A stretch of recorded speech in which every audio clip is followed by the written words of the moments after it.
A very good morning to all. जय श्री राम। जैसा कि मैंने आपको बताया था कि हम लोग वर्ग 2 की तैयारी कर रहे हैं, तो आज का चैप्टर तो बहुत कम समय में निपटा देंगे हम।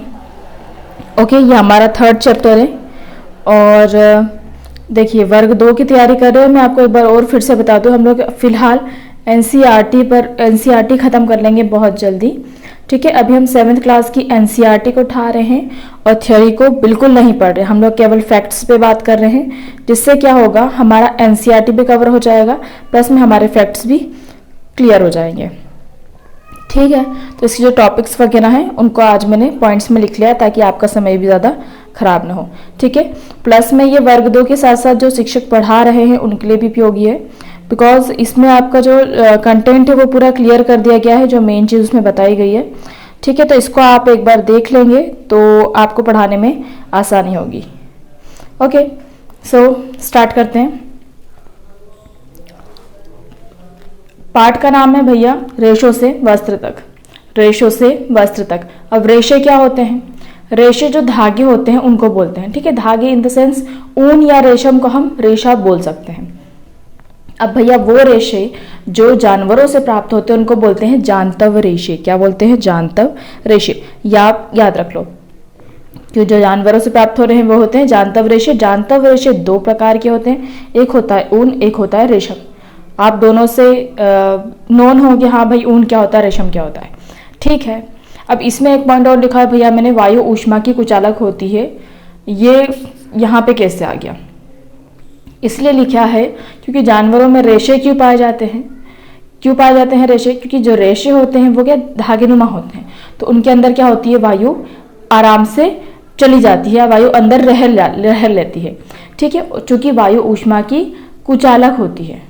ठीक है, तो उससे क्या होता है, जो जांतव रेशों से क्या होता है, जो जानवर होते हैं उनको जो अपना टेम्परेचर मेंटेन करने में, मतलब जो ठंडे प्रदेश होते हैं वहाँ पर भेड़ बकरी के बड़े बड़े बाल देखने को मिलेंगे। ठीक है, तो ये उनकी बॉडी के टेम्परेचर को लो करने में, हाई करने में हेल्प करते हैं। That much is clear to all. ठीक है, देखो इसमें जैसे अब मैं बात करूँ, जो याक होती है तिब्बत और लद्दाख में, याक को आपने देखा होगा। ठीक है, याक के उस पर बहुत सारे बाल होते हैं ताकि वो गर्म रहे, क्योंकि तिब्बत और लद्दाख कैसे हैं, ठंडे प्रदेश है। बकरी की बात करें, ये बहुत इंपॉर्टेंट क्वेश्चन है। ठीक है, ये आता है अधिकतर। जो बकरी की किस्म है एक अंकोरा नाम को रट लेना। ठीक है, बकरी की जो किस्म है एक अंकोरा, जम्मू कश्मीर में नॉर्मली पाई जाती है। वहाँ की पश्मीना शॉल जो है बहुत फेमस है। पश्मीना शॉल बहुत ही पतला सा कपड़ा होता है, बट वो बहुत गर्मी देता है। ठीक है, एक है लामा और एप्लिका, ये साउथ अमेरिका में। साउथ अमेरिका भी चूंकि ठंडा प्रदेश है, तो लामा और एप्लिका जो है वो भी उनके बॉडी के ऊपर भी फर पाए जाते हैं। प्लस मैं आपको बता दूं, जो ऊंट होता है, ठीक है, ऊंट जो है, ऊंट के से भी हमको जो होता है रेशे या ऊन प्राप्त होता है। ठीक है, अगर आपको क्वेश्चन आता है भैया कि इनमें से रेशा किसमें से प्राप्त नहीं होता, आपको दिया भेड़, बकरी, ऊंट और कुत्ता। ठीक है, तो कुत्ता भी रेशेदार कुत्ता लिखा है उनने, बहुत फर वाला कुत्ता लिखा है। तो आप कुत्ते को लगाओगे क्या? नहीं, आप ऊंट को लगा दोगे फिर कि भाई ऊंट तो ऐसा चिकना रहता है और ये बालचे वाला कुत्ता है तो ये नहीं होगा, मतलब हो सकता है इससे मिल जाए। ठीक है, बट ऐसा नहीं है। जो डॉग्स होते हैं उनके हम जो फर होते हैं उनका यूज़ रेशे या ऊन बनाने में नहीं करते हैं। That much is clear to all. तो ऊन हमको किस किस से प्राप्त हो गया? भेड़, बकरी, याक, ऊंट। ठीक है, और यहाँ मैंने थोड़ा बहुत बताया है लामा एप्लिका जो साउथ अमेरिका का है। क्लियर है? अब देखो इसमें डायरेक्ट हम पॉइंट पे आते हैं कि भैया ऊन कैसे बना। ठीक है,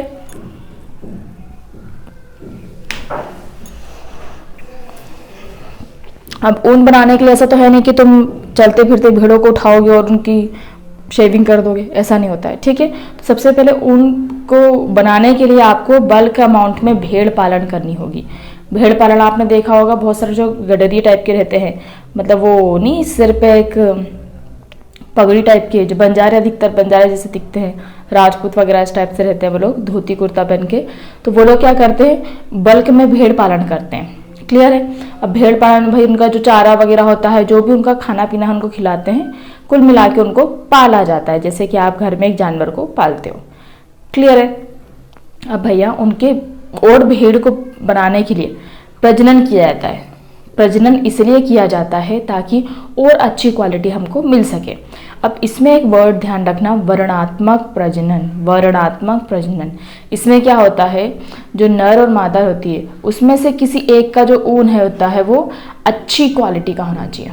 ठीक है, तो अच्छी क्वालिटी का होना चाहिए, तो इनके बीच से प्रजनन होता है तो उससे जो उत्पन्न होता है वो भी मिक्स क्वालिटी का होता है या अच्छी क्वालिटी का होता है। इतना समझ में आ गया। तो वर्णात्मक प्रजनन क्यों किया जाता है, अच्छा रेशा, मुलायम जो तंतु होता है उसको प्राप्त करने के लिए हम वर्णात्मक प्रजनन करते हैं। That much is clear to all. ठीक, आपने भेड़ पाल ली, प्रजनन कर लिया और भेड़ होना आ गई, फिर आप क्या करोगे भैया, ऊन की कटाई। ऊन की कटाई कैसे की जाती है, जैसे आप लोगों ने उस तरह फेरते ना, अपने मुंडन वगैरह होता है तो उस तरह फेरते हैं। ठीक है, तो मतलब स्किन के ऊपर उनके बाल को खींच खींच के, जैसे आपके बाल खींचते हैं तो आपको दर्द होता है ना, बट आपको जब उस तरह मारते हैं तो सिंपल क्या करते हैं, आपकी स्किन के ऊपर से उस तरह चलाते हैं तो केवल बाल ऊपर के ऊपर निकल जाते हैं, अंदर की जड़ से तो नहीं खींच रहे उसको। इन द सेम मैनर जो ऊन की कटाई वो भेड़ों से की जाती है। ठीक है, एक उस तरह टाइप का जो आता है उससे की जाती है उनकी कटाई। ऊन कट गया, इकट्ठा हो गया ढेर अपने पास, फिर उसका होता है भैया अभिमार्जन।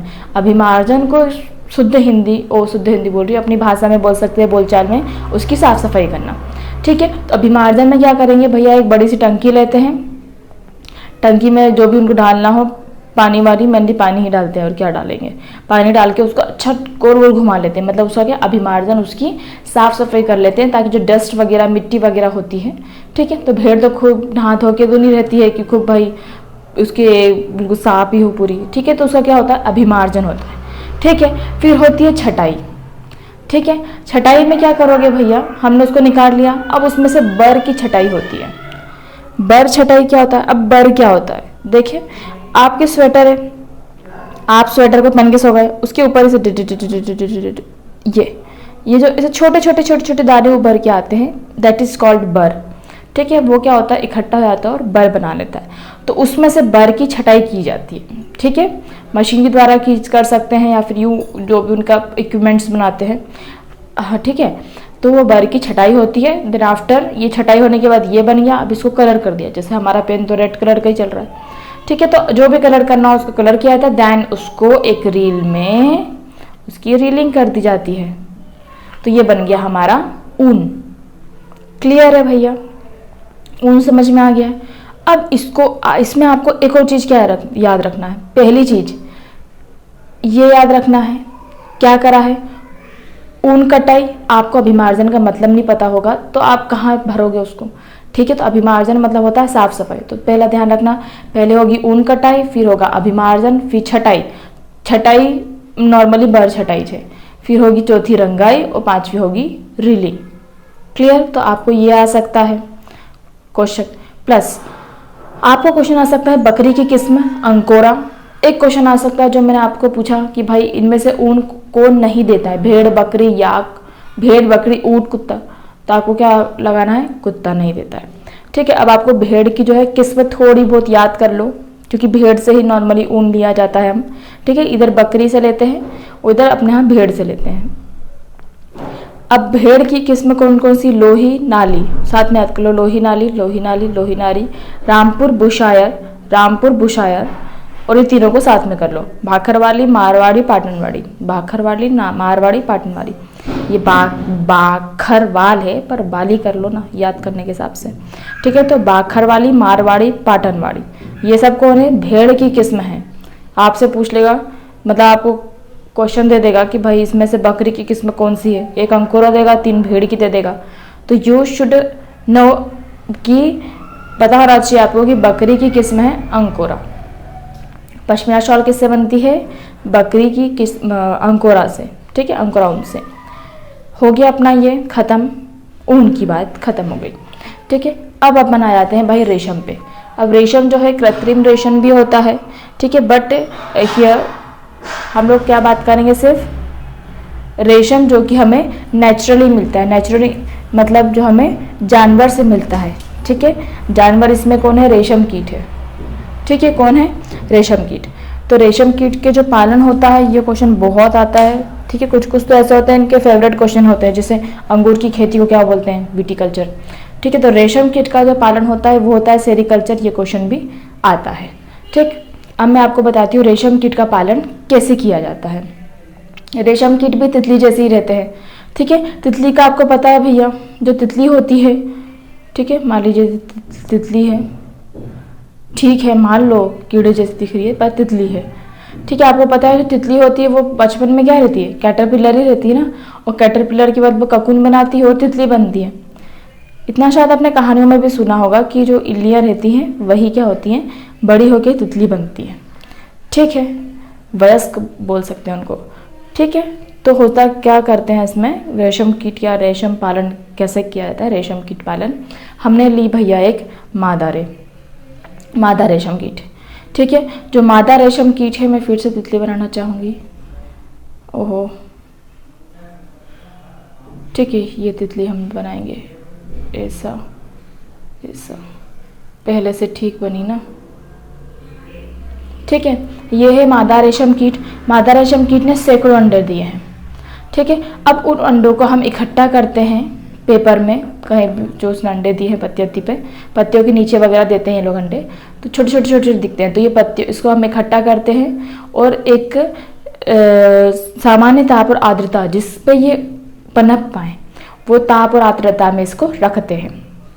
अब भैया जब उसके लार्वा निकलना स्टार्ट हो जाते हैं तो हम क्या करते हैं, जो अंडे होते हैं उनको पत्ती के ऊपर रख देते हैं। काहे के ऊपर रख देते हैं, पत्ती के ऊपर हम उन अंडों को रख देते हैं। फिर ये लार्वा, इसमें से लार्वा निकलते हैं, तो ये लोग होते से जो खाना स्टार्ट करते हैं कि खाते रहते जब तक बड़े नहीं हो जाए, दिन रात खाते रहते हैं।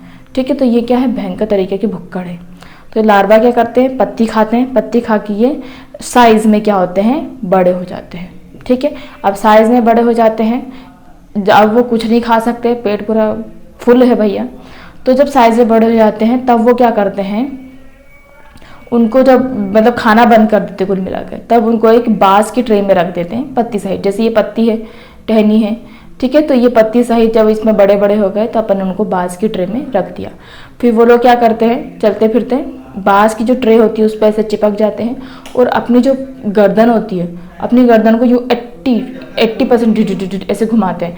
किस वे में घुमाते हैं, 8 के ऐसे घुमाते आते और ऐसे चारों तरफ से घुमाते रहते हैं। ठीक है, ये चारों तरफ से ऐसे घुमा लेते हैं, तो भैया ये क्या बन जाता है, अपना ककून बन जाता है। क्या बन जाता है, ककून बन जाता है। कैसे घुमा रहा है, ठीक है, 360 डिग्री की उसकी गर्दन घुमा रहा है, और किस मैनर में घुमा रहा है 8 के फॉर्म में, ऐसे। ठीक है, और आपको पता है इस समय जब ये घुमाता है, जब सूख जाते हैं ना, जब सूख जाते हैं तो ये जो तार, एक जो तार होता है वो स्टील के तार जितना मजबूत होता है। ठीक है, ये ऐसी फैक्ट है, ये कोई आता नहीं है। ठीक है, तो हमने क्या कर लिया, ककून बना लिया। अब ककून को क्या करते हैं, जो ककून है उसको उबालते हैं। असल में क्या है, कहानी है, बुक में ही दी हुई है कहानी कि भैया एक चीन में इसकी हुई है, जो रेशम का पालन है, रेशम बनना जो है वो चीन में प्रारंभ हुआ है। कहानी है कि भाई वो नाम नहीं याद है मुझे, पता नहीं कौन था, राजा वगैरह। तो वो क्या हुआ, उसके यहाँ पत्ती ये लगे हुए थे, शहतूत, बिल्कुल आपको बताना भूल गई, सॉरी, मैं शहतूत की पत्तियों पे बैठते हैं। ठीक है, मलबेरी प्लांट जो बोलते हैं, तो शहतूत का उनके यहाँ भैया पेड़ लगा हुआ होगा। तो वो चाय पी रहा था, तो उसकी चाय में गिर गया, ये ककून चाय में गिर गया, तो चाय गर्म थी, तो क्या हुआ, ककून के फाइबर्स अलग अलग हो गए। ठीक है, जब ककून के फाइबर्स अलग हुए तो उन्होंने देखा कि अरे ये क्या है, तो उन्होंने इसको सीक्रेट करके रखा, बिल्कुल सीक्रेट बना के रखा। और चीन में उसका खुद ही ने फैक्ट्री खोली, एक सीक्रेट नहीं होता है, क्या बोल सकते हैं हम उसको, एक क्या लाइसेंस मिलता है ना अपन को, कॉपीराइट का। ठीक है, उस हिसाब से उन्होंने फिर इसको सीक्रेट बना के रखा था कि ऊन ऐसे बनता है, रेशम ऐसे बनता है। ठीक है, तो हो गई कहानी ख़त्म। आते हैं टॉपिक पे कि कोकून बन गया है। कोकून बनने के बाद हम उसको उबालते हैं। सोचो क्या किया हमने। ठीक है, उसके अंदर वो थी बेचारी। ठीक है, उसको उबालते हैं, फिर वो क्या होता है, ये रेशे अलग हो जाते हैं। रेशे अलग होने के बाद वही उनकी छटाई में इनके इसमें फाइबर वगैरह कुछ नहीं बनते हैं, तो छटाई की ज़रूरत नहीं, उबाल के उनको बिल्कुल सेपरेट किया जाता है। सेपरेट करने के बाद उनकी रंगाई होती है, देन आफ्टर उनकी रीलिंग हो जाती है। ठीक है, क्या हो जाती है, उनकी रीलिंग हो जाती है। आ गया समझ में? क्या क्या हुआ है इसमें देखो, मादा रेशम कीट आई, लार्वा बने, फिर वो बड़े हुए, फिर उनने घुमाई गर्दन, कोकून बन गए, उनको उबाल लिया, उनकी रंगाई कर दी, उसकी रीलिंग कर दी। ठीक है, अब इसमें आपको रटना है कि रेशे के कौन कौन से किस्म के प्रकार होते हैं। तो टसर रेशा होता है, मूंगा रेशा होता है और कोसा रेशा होता है। ठीक है, तो ये हमारा चैप्टर यहाँ पे फिनिश होता है। अब मिलते हैं हम लोग नेक्स्ट चैप्टर में। और अगर कुछ इम्प्रूवमेंट चाहिए या किसी और टॉपिक की वीडियो चाहिए, whatever you want you have to comment. ठीक है, अगर आप कमेंट नहीं करोगे तो मुझे पता नहीं चलता है, और अगर वीडियो भी अच्छी लगती है कम से कम लाइक तो कर सकते हो। समझ नहीं आता है कि वीडियो आगे बनाए कि नहीं बनाए। Okay, thank you. जय माता दी।